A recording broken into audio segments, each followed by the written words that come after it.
اس کی وجہ سے اس کا سر زخمی ہوا تو پیدائش کے بعد تھرو گارڈین وہ ڈیمیجز کلیم کر سکتا ہے اس دایا کے خلاف جو اس کو زخم پہنچے. اسی طرح کوئی بھی جائیداد اس کے نام ہر لحاظ سے کی جا سکتی ہے, کنڈیشنل ہوگی. تو اب فیصلہ یہ ہوا کہ وہ the person who has not been vulnerable yet, he will deem to be a person. تو unborn person جو ہے وہ پرسن کہلائے گا. اب ہم دیکھتے ہیں کہ جی نیکسٹ ہے ideal, legal status of ideal. بت جو ہے آیا وہ پرسن ہے یا نہیں, لیگل پرسن ہے یا نہیں. تو اس کا جواب یہ ہے کہ بت جو ہے وہ پرسن ہے, شخص ہے.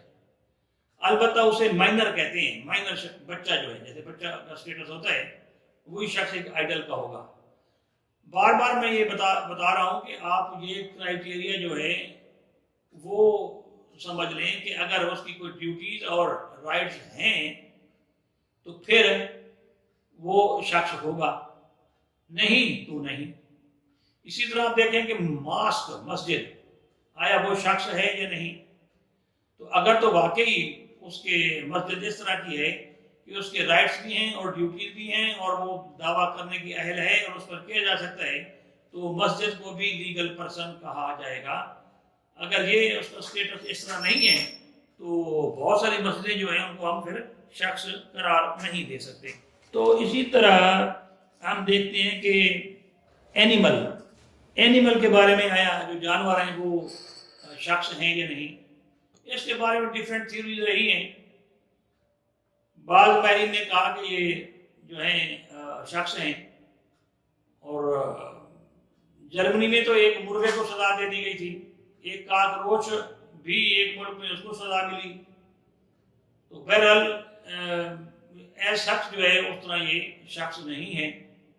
جانور جو ہیں اس کا ایک انہوں نے یہ بنا لیا ہے کہ جو جس کا جانور ہوگا وہی لائبل ہوگا. مثلا ایک شخص کا کتا ہے اور اس نے کسی کو کاٹ لیا ہے تو اب وہ بھگتے گا مالک. ایک بیل تھا, وہ کسی کی دکان میں گھس گیا اور اسے توڑ پھوڑ کی تو مالک ہی ہوگا. تو جانور کا کیا اس میں ہے, اس کو نہ تو اس کا کوئی مائنڈ نظر آتا ہے اس قسم کا, نہ ہی اس کے کوئی پھر اس کے لیے علیحدہ کوئی سسٹم ہے. تو وہ جو شخص ہے وہ قرار دیا جائے گا اس کا یعنی ذمہ دار یا اس کے کوئی حقوق یا وہ بنتے ہیں. تو اب ہم دیکھتے ہیں کہ پرسنس کی قسمیں کتنی ہیں, شخص جو ہے اس کی اقسام کتنی ہیں. اس کی جو ہے وہ دو اقسام ہیں. ایک تو نیچرل پرسن جو بھی میں نے بیان کیا ہے, جو اللہ تعالیٰ کی پیداوار ہے. دوسری جو ہے وہ اس کی جو اقسام ہیں وہ ہیں جی 3. یہ کوئی فنڈ بھی ہو سکتا ہے, یہ کوئی ادارہ بھی ہو سکتا ہے. مثال کے طور پر یہ جو اس کو آرٹیفیشل یا جورسٹک پرسن بھی کہتے ہیں یا فکٹیشیس پرسن بھی کہتے ہیں. تو اس لحاظ سے اس لیے یہ کو کیا گیا کہ تاکہ اپنا جو ٹرانزیکشن ہوتی ہیں ڈیفرنٹ قسم کی وہ آسانی سے ہو سکے, اس لیے ان کو ایک اسٹیٹس دے دیا گیا. اب ہے جی ہاں, تو میں بیان کر رہا تھا اس کی 3 اقسام ہیں. نمبر 1 کارپوریشنز, جتنی بھی کارپوریشنز ہیں یہ بھی جورسٹک پرسن کی ایک قسم ہے. انسٹیٹیوشنز ہیں, تمام ادارے, اور فنڈ یا اسٹیٹ, یہ 3 اقسام ہیں اس کی جورسٹک پرسن کی. تو کارپوریشنز جو ہیں اس کی پھر آگے 2 اقسام ہیں, کارپوریشن ایگریگیٹ اور کارپوریشن سول. کارپوریشن ایگریگیٹ کی تمام مثالیں بینکنگ کمپنیز ہیں, جتنی بھی قسم کمپنیز ہیں وہ کارپوریشن ایگریگیٹ میں آ جاتا ہے. اور کارپوریشن سول میں مثلا بورڈ آف ریونیو ہے, ساری یہ جو بورڈ آف ملتان بورڈ ہے جسے ہم کہتے ہیں, یہ اس کی ایک بہترین مثال ہے. اس کے علاوہ جو ہے پوسٹ ماسٹر جنرل ہے, آڈیٹر جنرل آف پاکستان ہے, یہ اس کی مثالیں ہیں جو کارپوریشن سول کی ہیں. اسی طرح اور کچھ اگزامپلز ہیں, postmaster general, ministry of health, ministry of agriculture, the public trustees, secretary of state for war, solicitor to the treasury, the controller and the auditor general اور پریزیڈنٹ آف دا کنٹری. یہ civil کی مثالیں ہیں. اس کے علاوہ ادارے ہیں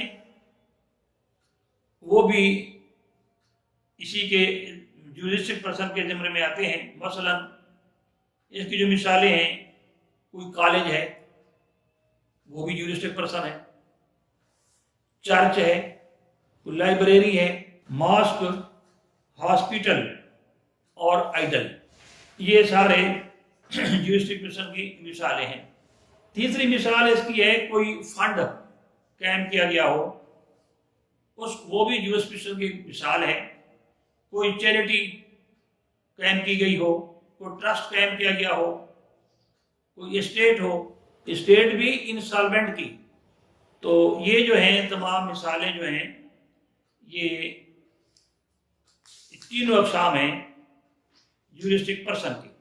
اب ہم دیکھتے ہیں کہ یہ بنتا کیوں ہے، اس کو کیا ضرورت پیش آئی کہ جناب ان کو پرسونیفائی کر دیا گیا اور پرسونیفائی کر کے ان کو ایک اسٹیٹس دے دیا گیا. تو دیکھیں سب سے پہلے جو اس کا فائدہ ہے وہ ہے ٹرانزیکشنز.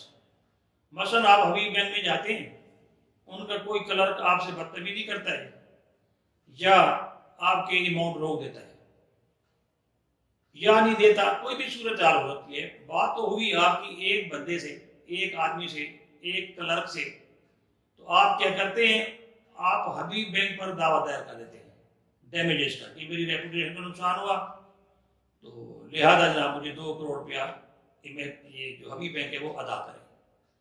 تو اب آپ دیکھیں کہ اگر ایسا نہ ہوتا تو آپ کیا کرتے، 20 بندوں کے خلاف دعویٰ کرتے؟ نو. اس لیے ان کا کوئی بھی شخص ہوگا جو لائبل ہوگا تو پورا ادارہ اس کا ذمہ دار ہوگا. اسی طرح کریمنل لائبلٹی ہوتی ہے، وہ بھی ان کے جو ممبرز ہوتے ہیں آپ ان کے خلاف جو ہے وہ ایکشن لے سکتے ہیں. اسی طرح کمپنیز جو ہیں وہ اپنی پراپرٹی خود خرید سکتی ہیں، خود بیچ سکتی ہیں.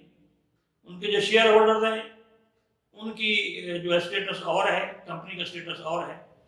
تو اگر یہ خدا نہ خواستہ ہو جائیں، دیوالیہ ہو جائیں، بینکرپٹ ہو جائیں، تو اس طرح نہیں وہ مر سکتی جیسے عام انسان مرتا ہے.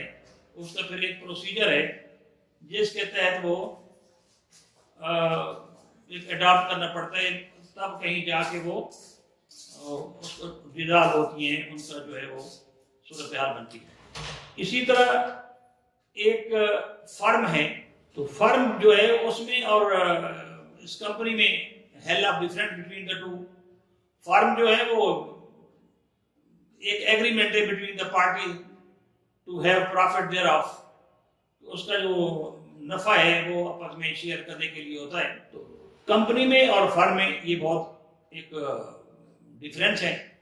فرم تو جس وقت جب چاہو ایک کلیکٹیو نام سے جو ہے وہ شروع ہوتی ہے، اس کے بعد جو ہے کسی وقت دونوں ایگریمنٹ کے تحت یا ویسے وہ ختم ہو سکتی ہے. جبکہ کمپنی کے سلسلے میں اس طرح نہیں ہوتا.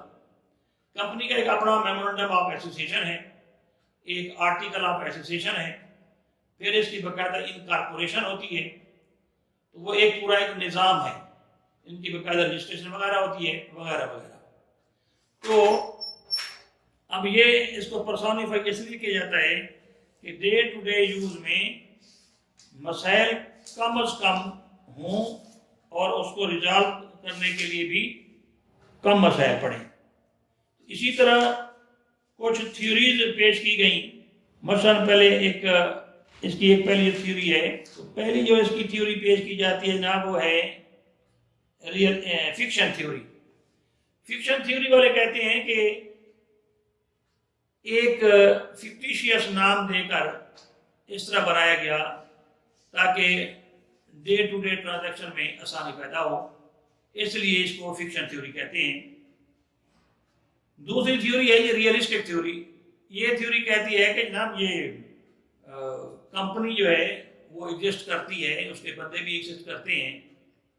تو کیا ہوا اگر ان کو ایک نام اس طرح دے دیا گیا، اس سے کوئی فکٹیشیس نہیں بن جاتا، یہ ریئل لوگ ہی ہوتے ہیں، ریئل پرپز ہوتا ہے، ریئل جگہ ہوتی ہے، ریئل لوگ ہوتے ہیں، ہر کام کیونکہ ریئلسٹک وے میں ہوتا ہے، اس لیے اسے ریئل تھیوری قرار دیا جاتا ہے۔ نیکسٹ جو تھیوری پیش کی گئی ہے جناب وہ ہے کنسیشن تھیوری۔ یہ بھی آسان ہی ہے، ایک رعایت کے طور پر جو ہے اسے یہ نام دے دیا گیا، ایک کلیکٹیو نام دے دیا گیا، Habib bank limited, railway company, P I A company, ان کو ایک نام دے دیا گیا رعایتن۔ نمبر 4 جو تھیوری ہے اس کو کہتے ہیں بریکٹ تھیوری۔